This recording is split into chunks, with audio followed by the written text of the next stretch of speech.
এই যে বিমান তৈরি হয়েছে সূরা ফিলকে রিসার্চ করে যারা পারেন ঠোঁট মিলিয়ে বলুন আলাম তারা কাইফা ফাআলা রাব্বুকা বিআসহাবিল ফিল আলাম ইয়াজআল কাইদাহুম ফি তাদলিল ওয়া আরসালা আলাইহিম তায়রান আবাবিল। আল্লাহর বিমানের নাম কি বলুন? আরো জোরে বলেন। তয়ের মানে হলো বিমান। তয়ের মানে কি? আর তয়ের যেখানে মাতার মানে হলো বিমানবন্দর, মাতার মানে বিমানবন্দর, মাতার। আমার বন্ধুগণ, আমার বোমা হামলা কেমনে করে সূরা ফিলের মধ্যে আছে তারমিহিম বিহিজারাতিম মিন সিজিল। ওই বিমান থেকে আবাবিল থেকে সেখান থেকে দুটো করে বোমা সিজিল নামক বোমা নিক্ষেপ করা হয়েছিল ওই বাদশাহ আব্রাহার হাস্তি বাহিনীর উপরে, যে আল্লাহর ঘর কাবা ভাঙতে গিয়েছিল। কত আগের কথা, কত আগের ঘটনা। রাসূলকে লক্ষ্য করে বলছেন আলাম তারা কাইফা, আপনি কি লক্ষ্য করেছেন, আপনি কি দেখেন নাই আপনার প্রভু আসহাবুল ফিলদের সঙ্গে কেমন আচরণ করেছেন? আপনি টেনশন করবেন না, সে আল্লাহ আমি আছি, যতই ষড়যন্ত্র করুক না কেন আমি আপনাকে বিজয় দিয়ে দেব। জোরে বলি সুবহানাল্লাহ। সব কিছুর মধ্যে আছে। আমি খুলনায় আসলাম, আমার কাছে একটা লোভনীয় জিনিস মনে হয়, রবিউল ব্যবস্থা করে দিবা। মধু দরকার, মধু। মধু কি দরকার? খুলনা মানে কি বলেন? কিসের জায়গা? খুলনায় কি আছে বলেন? কোন বন? সুন্দরবন। গোটা পৃথিবীর আশ্চর্য যত জিনিস আছে দেখার মতো, সুন্দরবন হলো গোটা পৃথিবীর একটা সুন্দরতম জায়গা। যেরকম সুবহানাল্লাহ। হরিণ আছে, আছে না? বাঘ আছে, হরিণ আছে যেখানে, বাঘ আছে সেখানে। মিস জেনে হয় না এবছর। মধু, মধুটা হচ্ছে আমার আল্লাহ তাআলার স্পেশাল ওষুধ কোম্পানি। সুবহানাল্লাহ বলবেন না? আর এই ওষুধ কোম্পানির ডিপার্টমেন্ট আল্লাহ কোনো মানুষকে দেন নাই, দিয়েছেন হলো একটা ছোট্ট প্রাণী যার মুখে হুল ফুটায়। কি নাম? মৌ মাছি। সব মাছি না কিন্তু, কিছু কিছু মাছি পায়খানা তো পড়ে, ওগুলো না। আমরা হব মৌমাছি। জোরে বলি ইনশাআল্লাহ। আমরা কি মাছি হব? মৌমাছি। আমরা আলু হব না, আমরা হব যে আলু মিষ্টি, শুধু সিদ্ধ করেই খাওয়া যায়, মিষ্টি আলু। আর গোল আলু ও ভর্তাও খায়, তরকারিতেও খায়, কি সব জায়গায় চলে। গোল আলু হওয়া যাবে না, আমরা মিষ্টি আলু হব। মাছি হব না, আমরা মৌমাছি হব। জোরে বলি ইনশাআল্লাহ।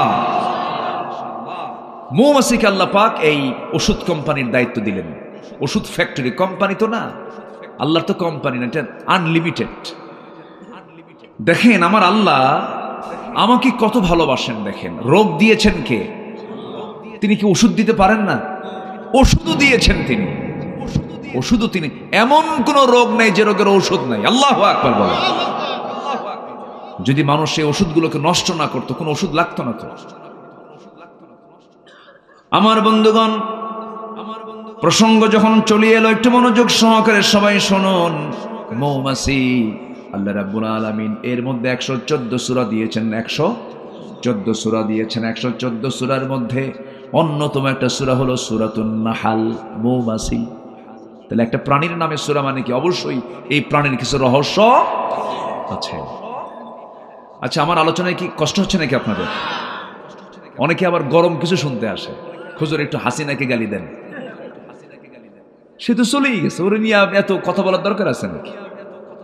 কিছু কিছু জায়গায় এসে খালি গরম, জিহাদি আসেন, এরকম আসেন আসেন, এত বলার দরকার নাই তো।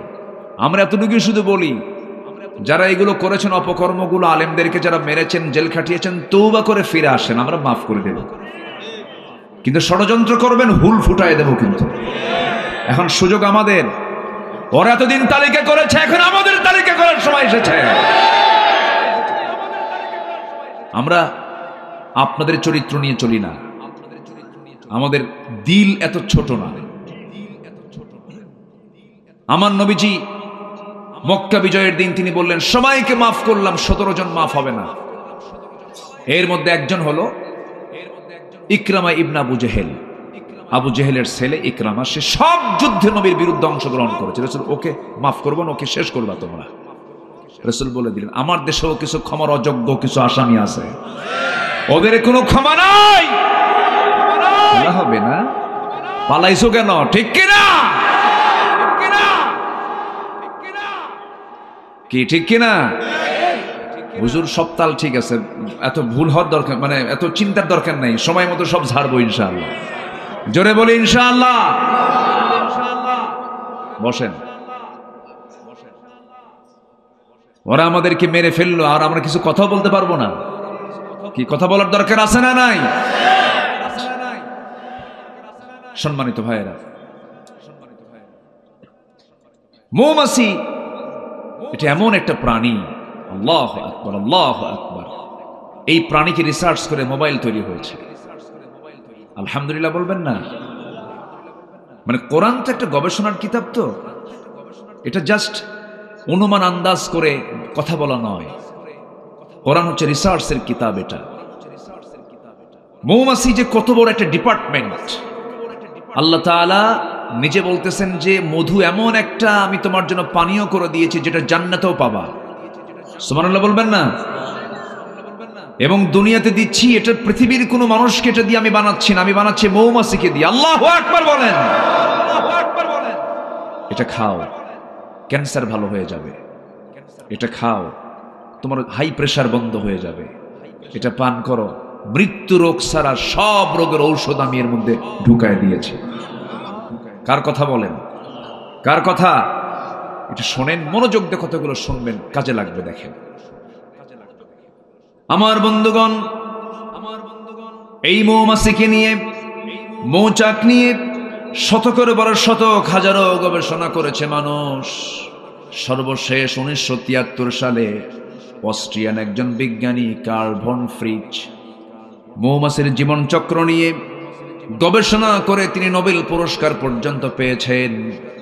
তিনি এই বিষয়ে একটা বইও লিখেছেন যার নাম হলো দ্য ড্যান্সিং বিজ। তিনি সর্বপ্রথম ফটোগ্রাফির মাধ্যমে প্রমাণ করে দেখিয়েছেন মূলত ফিমেল ওয়ার্কার বি, অর্থাৎ স্ত্রী মৌমাছিগুলো মধু সংগ্রহ করে এবং মৌচাকের ডিপার্টমেন্ট তার হাতে থাকে। পুরুষ মৌমাছি না, স্ত্রী মৌমাছি, রানী মৌমাছি। আল্লাহ 1500 বছর আগে রানী মৌমাছির কাছে ওহী নাজিল করেছেন, ওহী দিয়েছেন, সংবাদ দিয়েছেন। কি বলেছেন? وَأَوْحَى رَبُّكَ إِلَى النَّحْلِ أَنِ اتَّخِذِي مِنَ الْجِبَالِ بُيُوتًا وَمِنَ الشَّجَرِ وَمِمَّا يَعْرِشُونَ। জোরে বলুন আল্লাহু আকবার। এখানে যারা আলেম ওলামা আছেন, আনিত্তাখিদি মুয়ান্নাসের সিগা, পুরুষ মৌমাছিকে মহান রব্বুল আলামিন ওহী দেন নাই। বলছেন, হে মৌচাকের রানী মৌমাছি, তুমি পাহাড়ে গাছের ডালে সুন্দর করে মৌচাক বানাও, ঘর বানাও, সেখানে মধু সংগ্রহ করো। জোরে বলি সুবহানাল্লাহ। এক।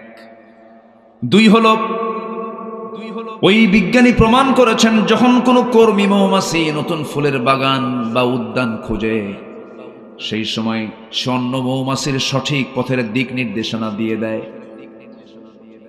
এই নাচের নাম দিয়েছেন ওয়াগাল ড্যান্স, যা পৃথিবী জুড়ে সাড়া ফেলে। অথচ এই তথ্য কোরআনের কাছে অনেক পুরাতন, কোরআন অনেক আগেই বলে দিয়েছে। একটা মৌমাছি যে সবাইকে ওয়ার্নিং দিয়ে দেয়, এখান থেকে মোবাইল আবিষ্কার হয়েছে। সুবহানাল্লাহ বলবেন না? আল্লাহ রাব্বুল আলামিন বলেন, সুম্মা কুলি মিন কুল্লি সামারাতি ফাসলুকি সুবুলা রাব্বিকা যুলুলা। জোরে বলুন আল্লাহু আকবার। তুমি প্রত্যেক ফল থেকে আহার করো, তুমি তোমার রবের কাছে সহজ পথে চলো। তোমার রব যেদিকে পথ চলতে বলেছেন সেই পথেই তুমি চলো। আল্লাহু আকবার। নাম্বার 3 হলো, এখানে শেষ নয়, বর্তমান সময়ে বিজ্ঞানীরা নিখুঁতভাবে গবেষণা করে প্রমাণ করেছেন আসলে মধু বের হয় মৌমাছির পেট থেকে। মৌমাছি মধুটাকে যে সংগ্রহ করে আনে, পেটের মধ্যে তুলে আনে, এই পেট থেকে মধু বের করে মৌচাকে এই মৌমাছি ঢুকায় রাখে। জোরে বলি সুবহানাল্লাহ। তাহলে মৌমাছির পেট থেকে মধু বের হয়। আল্লাহ রাব্বুল আলামিন এই কথাটা 1500 বছর আগে বলেছেন। আল্লাহ রাব্বুল আলামিন বলেন يخرج من بطونها شراب مختلف ألوانه فيه شفاء للناس إن في ذلك لآية لقوم يتفكرون জোরে বলুন আল্লাহু আকবার। আমার ভাইরা, এই মধুতে মহান রব্বুল আলামিন কত নিয়ামত রেখে দিয়েছেন। একটা আশ্চর্যজনক বিষয় হলো 1 পাউন্ড মধু বানাতে এখানে 1 কেজি মধুর দাম কত? 1200 টাকা, 1500 টাকা, 2000 টাকাই ধরেন, ঠিক আছে। কিন্তু 1 পাউন্ড মধু বানাতে 550 মৌমাছিকে প্রায় 20 লাখ ফুলে ভ্রমণ করতে হয়। সেখানে একটা কর্মী মৌমাছিকে 80,000 কিলোমিটার পথ অতিক্রম করতে হয়। অন্য একটা গবেষণার তথ্য মতে জানা যায় প্রায় 14.5 লাখ কিলোমিটার পথ অতিক্রম করলে পরে 1 পাউন্ড মধু সংগ্রহ করা হয়। জোরে বলি সুবহানাল্লাহ। 14 লাখ কিলোমিটার মানে হলো গোটা পৃথিবীকে 3 বার প্রদক্ষিণ করা যাবে। এত ডিস্টেন্স ঘুরে ঘুরে 550টা মৌমাছি যাবেন আপনি। বউ তো বিশাল, ও তো মানে বউ তো একটা দারোগা। রাস্তায় চলছেন বউকে সাথে নিয়ে, যদি আপনার নজর যদি কোনো মহিলার দিকে যায় আর ও যদি টের পায় একবার আপনি চেয়েছিলেন কয়েক সেকেন্ড, জাহান্নাম শুরু হবে, জাহান্নাম। সারাদিন কিছু কমে না। সন্ধ্যার সময় যখনই ডাক দিবেন, সুইটি ঝর্ণা 1 গ্লাস পানি আনতো, ঠাও তোমার সুইটি, কি তুমি চায় থাকো আরেক দিকে, তুমি আমারে ডাকো না, আগে নজর ঠিক করো, কি ঠিক আছে কিনা বলেন? হ্যাঁ, বউ মারা এত সহজ না। বউ তো মারার বিষয় না, বউ হচ্ছে আদরের বিষয়। কে বলেছে বউ নামাজ পড়বে না? অবশ্যই নামাজ পড়বে, আদর দিবেন, সুন্দর করে শিখাবেন, বুঝাবেন, বলবেন একই ছাদের নিচে দুনিয়াতে থাকলাম, আমরা একই ছাদে জান্নাতেও থাকতে চাই। সুন্দর করে বুঝাবেন, একটু কাঁদবেন, একটু নামাজে দাঁড়াবেন, কবরের কথা মনে করে দিবেন। আমার নবীজির প্রথম দাওয়াত ছিল আম্মা জান খাদিজার কাছে। জোরে বলি সুবহানাল্লাহ। প্রথম দাওয়াত দেব আমরা কোথায় বলেন? বাড়িতে, স্ত্রীর কাছে আগে দাওয়াত দেব। কে বলেছে বউ শুনবে না কথা? যদি নামাজ না পড়ে সুন্দর করে বুঝায় বলবেন 4টা কারণে স্বামী তার স্ত্রীকে শাসন করতে পারবেন, তবে এই শাসন কিন্তু সেই শাসন না। আমার মায়েরা, ভয় পাওয়ার কোনো কারণ নাই। 4টা কারণে আপনি স্বামী তার স্ত্রীকে শাসন করবেন। নাম্বার 1, যদি নামাজ না পড়ে। নাম্বার 2 হলো যদি রোজা না রাখে। নাম্বার 3 হলো স্বামীর বৈধানুগত্য যদি না করে। বৈধানুগত্য এই জন্য বললাম, ফেরাউন মার্কা স্বামীও কিন্তু আছে জমিনে। আসতে বলবেন না, আছে না নাই? ফেরাউন মার্কা স্বামী হলে পরে ওই স্বামীর আনুগত্য করা যাবে না, বরং সেই সময় ওই মহিলার জন্য আসিয়ার মতো ভূমিকা পালন করতে হবে। আসিয়া স্বামীর মহাব্বতে নয়, আল্লাহর মহাব্বতে জীবন দিয়েছেন। স্বামীর অবৈধ আনুগত্যের কাছে তিনি কখনো মাথা নত করেন নাই। দুনিয়া থেকে বিদায় নিয়েছেন। আমার মায়েরা শোনেন কথাগুলো। অনেক মা বোন আজকের মাহফিলে আসছেন। মাদেরকে বলবো, আপনার মডেল হবেন আসিয়া, আপনার মডেল হবেন মারিয়াম, খাদিজা, আপনার মডেল হবেন আম্মা জান আয়েশা সিদ্দিকা রাদিয়াল্লাহু তাআলা আনহা। এদেরকে ফলো করবেন, এদের আদর্শকে লালন করবেন, ফাতিমার আদর্শকে লালন করবেন। ফাতিমা দুনিয়া থেকে বিদায় নেবেন, স্বামীকে ডাক দিয়ে বলছেন, স্বামী আমার দুনিয়া থেকে বিদায় নেব, মনে হয় আমার জানাজা যেন দিনের বেলা না দিয়া রাতের বেলা যেন জানাজা দেওয়া হয়। দিনের বেলা জানাজা দিলে পরে লক্ষ লক্ষ মানুষের সমাগম হয়ে যাবে, আমার পর্দার খেলাফ হয়ে যাবে। আমি চাই না আমার মৃত্যুর পর আমার লাশ সবার সামনে রাখা হোক। আমি কতটুকুন লম্বা, কতটুকুন মোটা চিকন, এটা মানুষ অনুমান করবে, আমার পর্দার খেলাফ হয়ে যাবে। রাতের বেলা কয়েকজনকে ডাক দিয়ে আমার জানাজার কাফন দাফন করে দিবেন। ফাতিমা দুনিয়া থেকে বিদায় নিলেন আমার নবীর ইন্তেকালের মাত্র 6 মাস পরে। অল্প বয়সে তিনি দুনিয়া থেকে বিদায় নিয়েছেন। এর মূল কারণ ছিল শিব আবু তালেবের না খায়া খায়া পেটের নাড়িগুলো শুকে গিয়েছিল, দুরারোগ্য রোগে আক্রান্ত হয়ে পড়েছিলেন। ফাতিমা যখন দুনিয়া থেকে বিদায় নিলেন, আবু যার গেফারি একজন পাগল সাহাবী, নবীর প্রেমের পাগল সাহাবী, নবীর পরিবারের পাগল সাহাবী। আবু যার গেফারি রাতের বেলা স্বপ্নের মধ্যে দেখতে পেলেন নবীজি তাকে বলছেন, আবু যর আমার কলিজার টুকরা ফাতিমা নাই, ফাতিমার জন্য সুন্দর করে তার কবরের ব্যবস্থা করো, জানাজার আয়োজন করো। রাতের বেলা কেউ জানে না, আবু যর গিফারী রাদিয়াল্লাহু তাআলা আনহু আলী রাদিয়াল্লাহু আনহুর বাড়িতে এসে দরজায় কড়া নেড়ে বলছেন, ভাই আলী দরজা খোলো, তুমি আমাকে সংবাদ দাও নাই, কিন্তু রাসূল আমাকে সংবাদ দিয়ে জানিয়ে দিয়েছেন ফাতিমার দুনিয়াতে নাই। রাসূল জানিয়ে দিয়েছেন আমি যাচ্ছি কবর খনন করতে, তুমি সব আয়োজন সম্পন্ন করো। কবর খনন করতে গেছেন, বেশি জন না, কয়েকজনকে জানানো হয়েছে রাতের বেলায় কাফন দাফন হয়ে যাবে। জানাজা পড়াচ্ছেন সাইয়েদনা আলী, স্বামী তারা জানাজা পড়াচ্ছেন। ওইদিকে কবর খনন করতে গেছেন আবু যর গিফারী, কবরকে লক্ষ্য করে বলছেন, কবর রে, আজকে তোর মধ্যে আমি যাকে রাখতেছি কলিজার টুকরা হাসান হুসাইনের মা, বিশ্বনবীর কলিজার টুকরা ফাতিমা, খাতুনে জান্নাত ফাতিমা, কবরদার কবর তুই এই ব্যক্তিটার সঙ্গে, এই নারীর সঙ্গে কখনো অসম্মানজনক আচরণ করবি না। আবেগ আপ্লুত হয়ে কথাগুলো বলছিলেন। সিরাত গ্রন্থে আসছে এই জাতীয় কথা যখন তিনি বলতেছিলেন, উনি ভাবতেই পারেন না কবর থেকে কোন আওয়াজ আসবে। এই কথা বলে তিনি কাঁদতে কাঁদতে তিনি কবর থেকে উঠতেছেন, ভিতর থেকে একটা আওয়াজ আসলো, আবু যর রে, তুমি এতক্ষণ ধরে যে সমস্ত কথাগুলো বললে এই সমস্ত কথাগুলো কবরে চলবে না, এখানে লাগবে হচ্ছে আমল। কি লাগবে বলেন? আমল লাগবে। আমল যদি ভালো হয়, আমল যদি ভালো হয়, আমল যদি নেক হয়, কোনো সমস্যা নাই, কবর সে শান্তির জান্নাতের ফ্লেভার পেয়ে যাবে। আর আমল যদি খারাপ হয়, পৃথিবীর এক প্রান্তের মাঠে অপর প্রান্তে চলে যাবে, অপর প্রান্তের মাঠে অপর প্রান্তে চলে গিয়ে রক্ত হাড় মাংসগুলোকে সব মাটির সঙ্গে একাকার করে দেওয়া হবে। এই জায়গায় আমল ছাড়া কোনো কিছু চলে না। আল্লাহু আকবার। আবু যর গিফারী ওই যে তিনি ওই কবর থেকে উঠে দাঁড়িয়ে ওই যে সংসারে বিরাগী হয়ে পড়েছিলেন, জীবনের সংসার জীবনে ফিরতে পারেন নাই, তিনি আল্লাহর জিকির করতে করতে দুনিয়া থেকে বিদায় নিয়ে চলে গেছেন। আমার মায়েরা এজন্য সেই ফাতিমার মতো, সেই খাদিজার মতো, সেই আসিয়ার মতো জীবন যাপন আপনাকে শিখতে হবে, করতে হবে। আসিয়া আলাইহিস সালাতু ওয়াস সালাম দুনিয়া থেকে বিদায় নিচ্ছেন, স্বামী এসে বলতেছে, আসিয়া শুনলাম তুমি নাকি কালেমা পড়েছো। তিনি বলেন, কালেমা আপনি শুনবেন কেন? আপনি দেখেন লা ইলাহা ইল্লাল্লাহ। সঙ্গে সঙ্গে আসিয়ার উপরে বিশাল বড় পরীক্ষার পাথর জমা হয়ে গেল। বলতেছে, আসিয়া তুমি কি জানো এই রাষ্ট্রের রাষ্ট্রপতি আমি, তুমি আমার বিরুদ্ধে ভেটো দেওয়া মানে তোমার জীবনকে শেষ করে দেওয়া। আসিয়া বলছেন, স্বামী আপনি আমার, কিন্তু আমার রব সবার উপরে, আমার রবকে খুশি করতে গিয়া দুনিয়ার সব ছাড়বো, কিন্তু আমার রবকে ছাড়বো না, কারণ ওয়াদা করেছি কার সাথে? আল্লাহ পাক বলছেন, আল্লাযীনা ইউফুনা বিআহদিল্লাহ, যারা আল্লাহর সঙ্গে যারা ওয়াদা পূর্ণ করবে তারা হচ্ছে উলুল আলবাব, তারা হচ্ছে বিবেকবান। জোরে বলি আল্লাহু আকবার। সাইয়্যিদুনা আসিয়া আলাইহিস সালাতু ওয়াস সালাম, সাইয়্যিদাতুনা আসিয়া আলাইহিস সালাতু ওয়াস সালাম তিনি কি করলেন? স্বামীকে ডাক দিয়ে বলছেন, স্বামী আমার, দুনিয়া থেকে বিদায় নেব, কিন্তু বাতিলদের সঙ্গে আমি আপোষ করব না। শেষ পর্যন্ত জল্লাদ তার সামনে রেডি হয়ে গেছে। জল্লাদ হাতের মধ্যে জল্লাদ কি বলে করাত নিয়ে দাঁড়ায় গেছে। শেষবারের মতো ফেরাউন বলছে, আসে এই যে করাত দিয়ে তোমাকে 2 টুকরা করা হবে, তুমি কি বলবে বলো? আসিয়া বলছেন, আমার স্বামী আপনি আমাকে মৃত্যুর হুমকি দেখাচ্ছেন, আর আল্লাহ তাআলা আমাকে 8টা জান্নাতের দরজা দেখায় দিতেছে। জোরে বলি সুবহানাল্লাহ। সঙ্গে সঙ্গে কি করা হলো?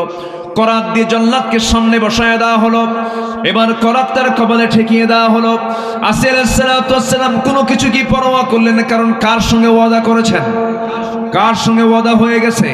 সঙ্গে সঙ্গে তিনি বলছেন, ও আল্লাহ, মৃত্যুর দুয়ারে আমি দাঁড়িয়েছি, আল্লাহ আমার মৃত্যু হয়ে যাবে মনে হয়।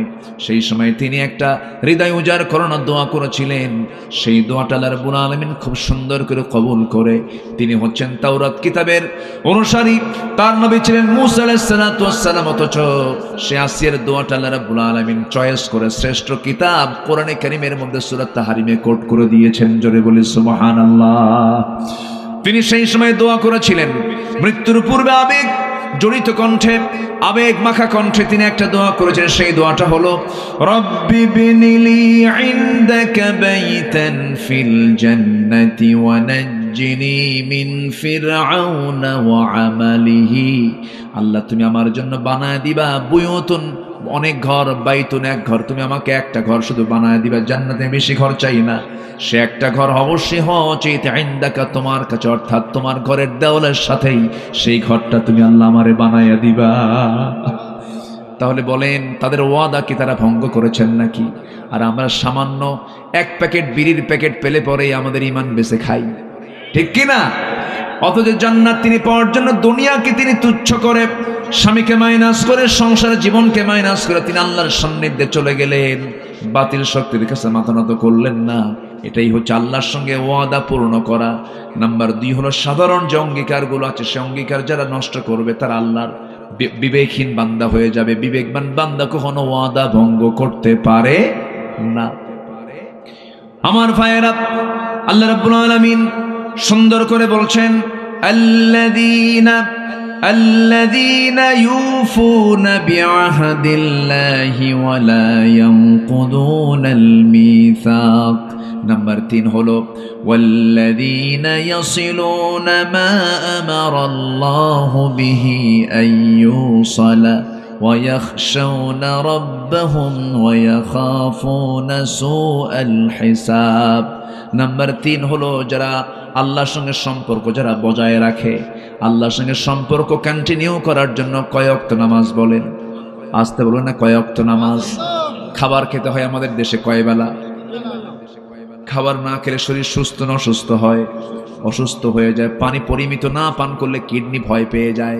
পরিমিত 3 থেকে 4 লিটার পানি পান না করলে যেমন কিডনি ক্ষতিগ্রস্ত হয়ে যায়, তেমনি ঈমান নষ্ট হয়ে যায় কয় ওয়াক্ত নামাজ না পড়লে পরে? বলেন 5 ওয়াক্ত। আসেন দোয়া করে দিই।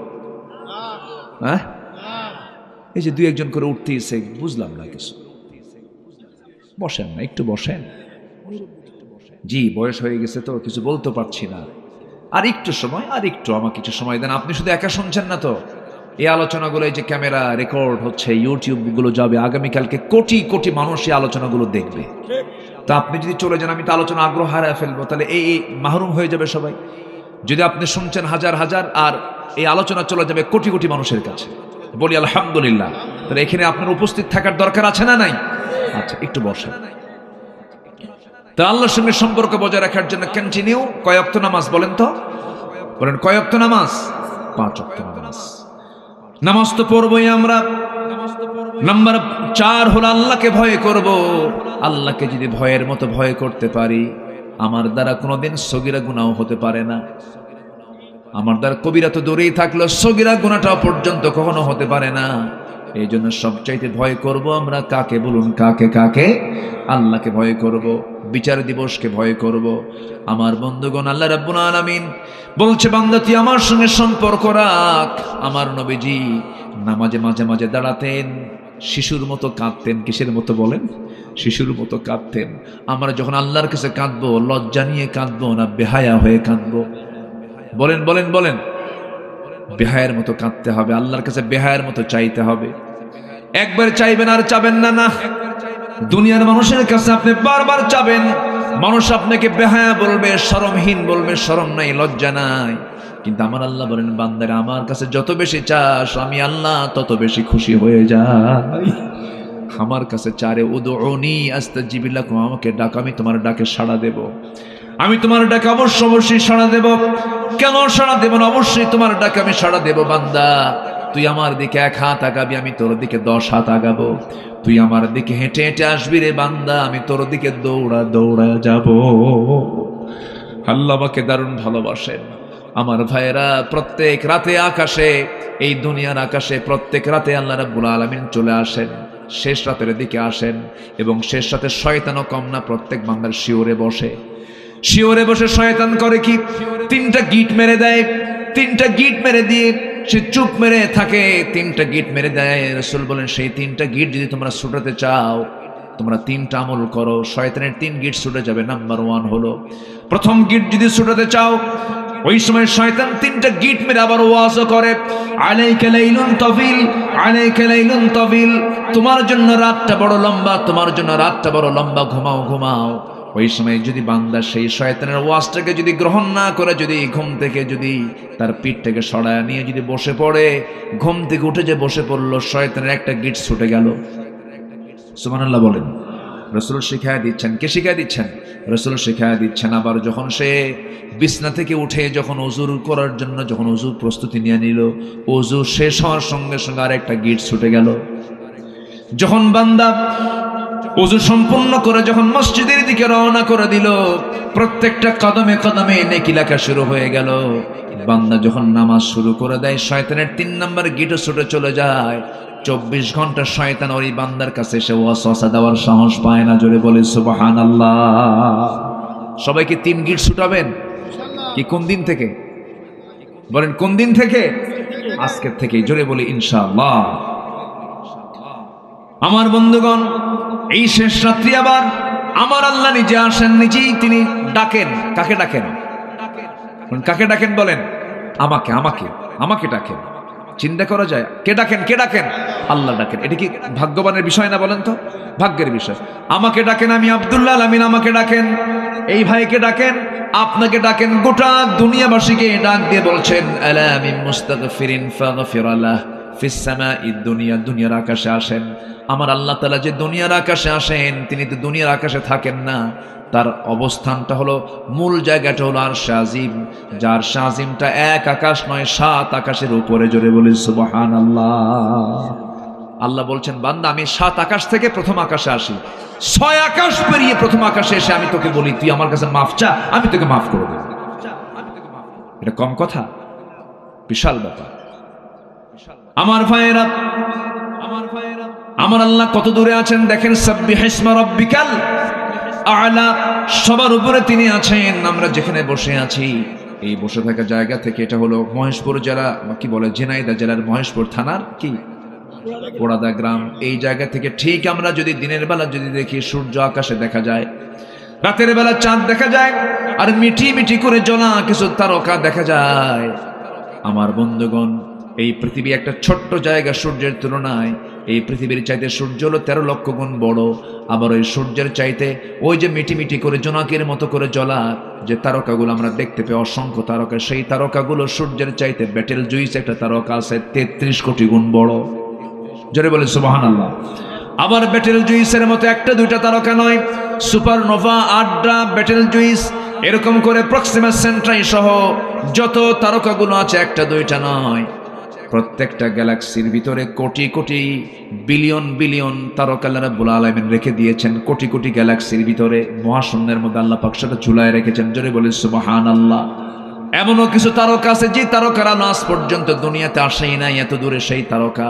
আমার বন্ধুগণ, মানুষ সূর্যের কাছে যেতে পারবে না, কারণ সূর্যের তাপমাত্রার কাছে মানুষ জ্বলে পুড়ে ছারখার হয়ে যাবে। চাঁদের দেশে মানুষ গেছে, চাঁদের কোনো তাপ নাই, এই জন্য চাঁদের দেশে মানুষ যেতে পেরেছে। ওই চাঁদের দেশে সফর করলো মানুষ, মঙ্গল গ্রহে গেছে মানুষ। কিন্তু মানুষ যদি চিন্তা করে, চাঁদ দেখলাম, মঙ্গল গ্রহ দেখলাম, একটু আমরা তারকার দেশে যাব, তারকা তারও দূরে। পৃথিবীর সবচেয়ে নিকটবর্তী তারকার নাম হলো প্রক্সিমা সেন্ট্রাই। প্রক্সিমা সেন্ট্রাই যদি কেউ যেতে চায়, দুনিয়ার কোনো যানবাহনে চড়ে যেতে পারবে না, তবে চেষ্টা করলে করতে পারে নভোযান দিয়া। পৃথিবীর সবচেয়ে লেটেস্ট নভোযান হলো অ্যাপোলো 11, যার ঘন্টার গতি হলো 39,000 কিলোমিটার। 39,000 কিলোমিটার মানুষ বানাইছে এই সমস্ত নভোযানগুলো।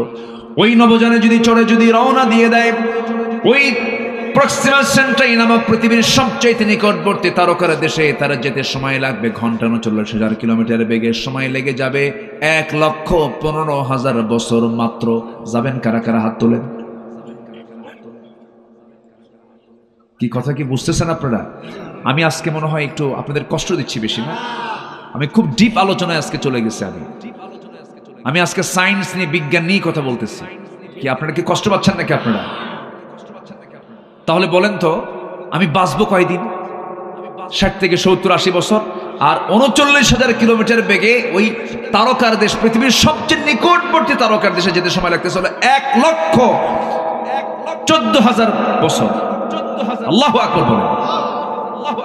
1,14,000 বছর যদি সময় লেগে যায় এই ছোট্ট এই পৃথিবীর সবচেয়ে নিকটবর্তী তারকার দেশে, আপনি আসমান পাবেন কোন দিন?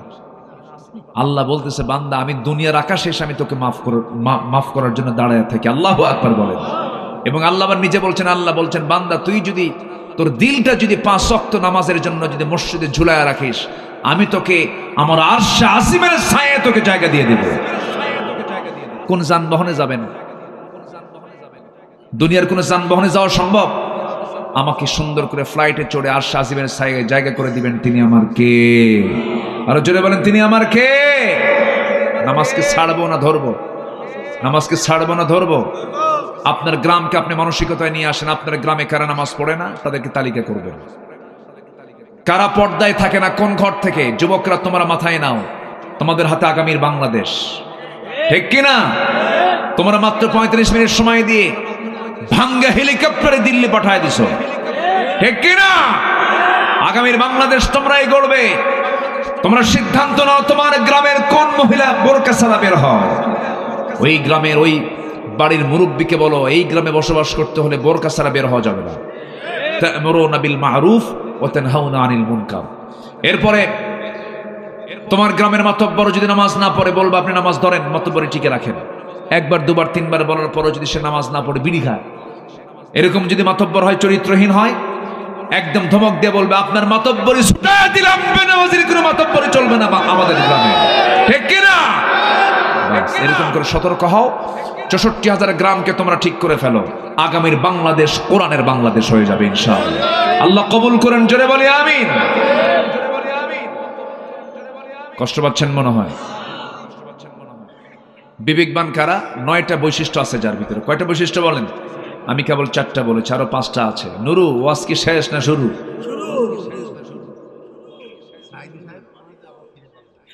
জি বলি বলি আলহামদুলিল্লাহ, জোরে বলি আলহামদুলিল্লাহ। আমার ভাইরা, আল্লাহ রাব্বুল আলামিন এবার বলছেন, والذين يصلون ما أمر الله به أن يوصل ويخشون ربهم ويخافون سوء الحساب। জোরে বলুন আল্লাহু আকবার। নাম্বার 4 হলো আল্লাহকে ভয় করবে যারা। নাম্বার 5 হলো বিচার দিবসকে ভয় করবে যারা। নাম্বার 6 হলো সন্তুষ্ট চিত্তে সবর করবে যারা আল্লাহর প্রতি। ধৈর্য আগে না নামাজ আগে? বলেন বলেন বলেন। ধৈর্য আগে। দেখবেন কিছু কিছু অধৈর্যশীল নামাজি আছে, ইমাম সাহেব নামাজ একটু লম্বা করলে পরে পিছন থেকে গলা খেকু মারে। আছে না নাই? আছে। লোকমা দেয়, হুজুর আমার ব্যবসা আছে, আমার কি কাজ নেই, তাড়াতাড়ি শেষ করেন। এরকম হওয়া যাবে না। যার মসজিদে ঢুকলে পরে অস্থির চিত্ত তার কাজ করে, কেমন করে মসজিদ থেকে তাড়াতাড়ি বের হব, এটা ইমানদারের বৈশিষ্ট্য নয়। ইমানদার যখন পৃথিবীর সব কাজ ছেড়ে যখন মসজিদে ঢুকবে, তার কাছে মনে হবে আমার কাছে পৃথিবীর সবচেয়ে আরামের জায়গা, তৃপ্তির জায়গা হলো মসজিদ। মসজিদ সবচেয়ে প্রিয় জায়গা আমরা বানাবো। জোরে বলি ইনশাআল্লাহ, আরো জোরে বলি ইনশাআল্লাহ। দুঃখে বুকটা ফেটে যায়, অধিকাংশ মসজিদগুলো আজকে পাকা হলেও কিন্তু ইমানগুলো মহা কাঁচা। ফজরের সময় মুসল্লি খুঁজে পাওয়া যায় না। একটা গ্রামকে আদর্শ গ্রাম বলবেন কেমনে? 1 নম্বর তালিকায় বৈশিষ্ট্য বলবেন। 1 নম্বর বৈশিষ্ট্য একটা আদর্শ গ্রামের ফজরের সময় সবচেয়ে মুসল্লি বেশি হবে সেই গ্রামের, কি ঠিক কিনা? সেই গ্রামের মসজিদের মুসল্লি সবচেয়ে বেশি হবে কোন কোন কোন সময়? ফজরে। কারণ ফজরের সবাই কোথায় থাকে? বাড়ি থাকে। বাড়ি থেকে সে মসজিদে চলে আসবে। জোহরে কাম থাকে, অফিসে থাকে, বিভিন্ন জায়গায় যায়। জোহরের মুসল্লি কাউন্টেবল নয়, আসরের মুসল্লি কাউন্টেবল নয়। এই জন্য রাসূল বলেছেন, যে ব্যক্তি ফজর নামাজ এবং এশার নামাজ বা জামাতে পড়বে, আল্লাহ রাব্বুল আলামিন গোটা রাত কিয়ামুল লাইলের সমান সওয়াব তার আমলনামায় দিয়ে দিবে। বাড়ি থেকে নামাজ পড়বা না, জামাতে পড়বা না, দেখো আমি কি অফার দিয়ে দিলাম। আল্লাহু আকবার বলেন। গোটা রাত নামাজের সওয়াব পাবো আমরা কখন? বলেন ফজর এবং এশার নামাজ কোথায় গিয়ে? জামাতে গিয়ে নামাজ পড়বো। জোরে বলি ইনশাআল্লাহ। জামাতে নামাজ পড়তে হবে। জামাতে নামাজ পড়ার জন্য রাসূল তাকিদ দিয়েছেন। আমার নবীজির কাছে এক অন্ধ সাহাবী এসে বলছে, হুজুর আমি অন্ধ মানুষ, চোখে দেখি না, আমি কি জামাতে নামাজ পড়বো নাকি? রাসূল বললেন, তুমি কি একা একা যেতে পারো নাকি? হ্যাঁ যেতে পারি। রাসূল বলেন, তবু তুমি জামাত ছাড়বে না, তবু জামাতে নামাজ পড়বা। জোরে কোন সুবহানাল্লাহ। আমার বন্ধুগণ, সবর থাকতে হবে, ধৈর্য থাকতে হবে। ধৈর্য আবার 3 প্রকার। আস-সাবরু আলা আত-তাআহ, আস-সাবরু আনিল মাসিয়া, আস-সাবরু আলাল ইকদার। এই 3টার সমন্বয় হলো ধৈর্য।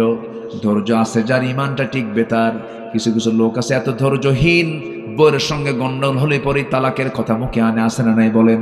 কিছু হইলেই তালাক, কিছু হইলেই তালাক। সেদিন এক মহিলা আমারে ফোন দিয়ে বলে, হুজুর আমার স্বামী তো সকাল সন্ধ্যা তালাক দেয়, আমি কি আসি না নাই? কি কথা কি বুঝতেছে? আমারে কয়, হুজুর আমার স্বামী সকালে তালাক দেয়, বিকেলও তালাক দেয়, আমি কি আসি না নাই? এরকম কিছু বেকুব আছে না নাই বলেন তো? কিছু হইলেই তালাক মারে।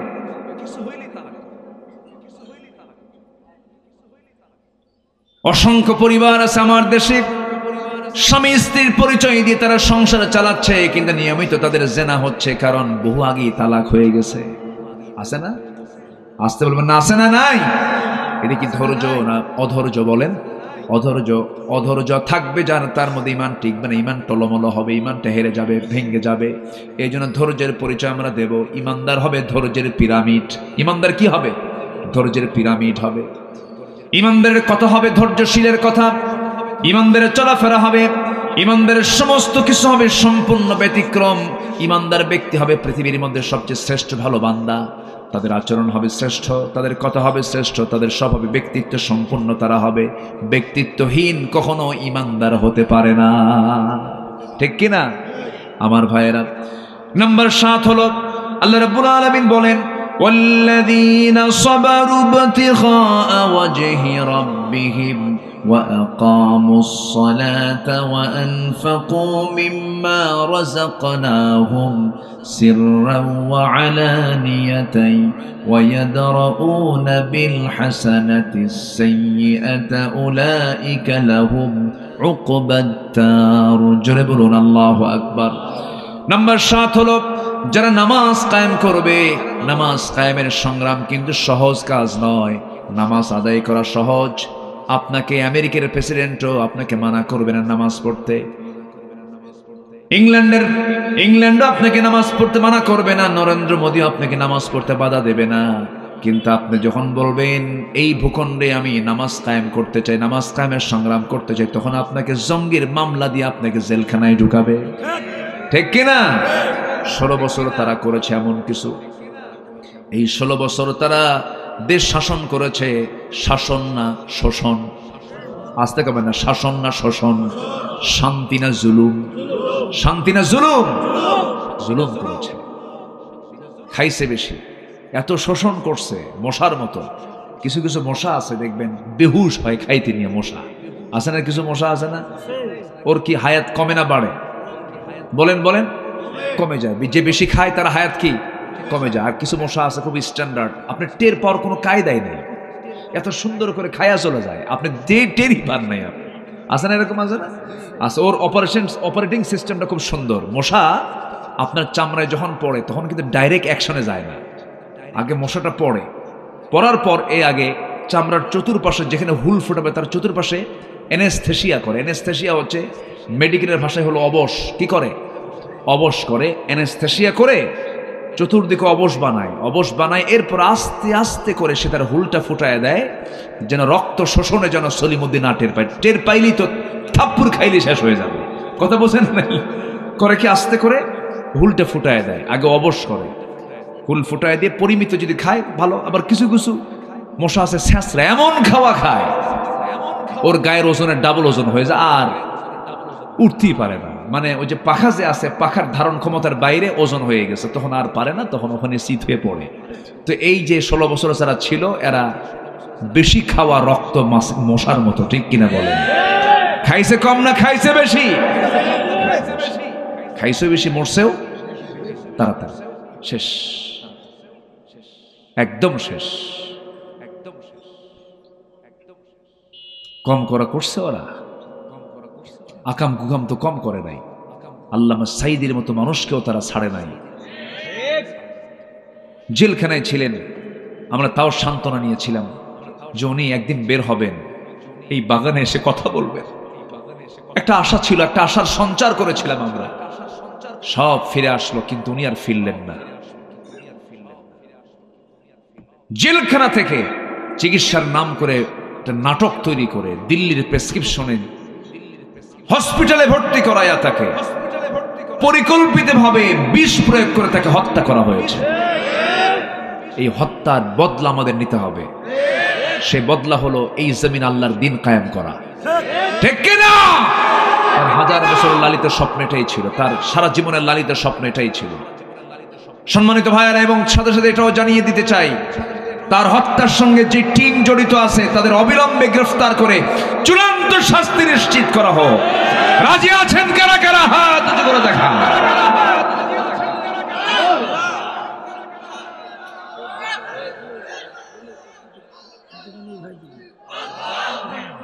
আল্লাহ কবুল করেন, জোরে বলে আমিন, আরো জোরে আমিন, আরো জোরে আমিন।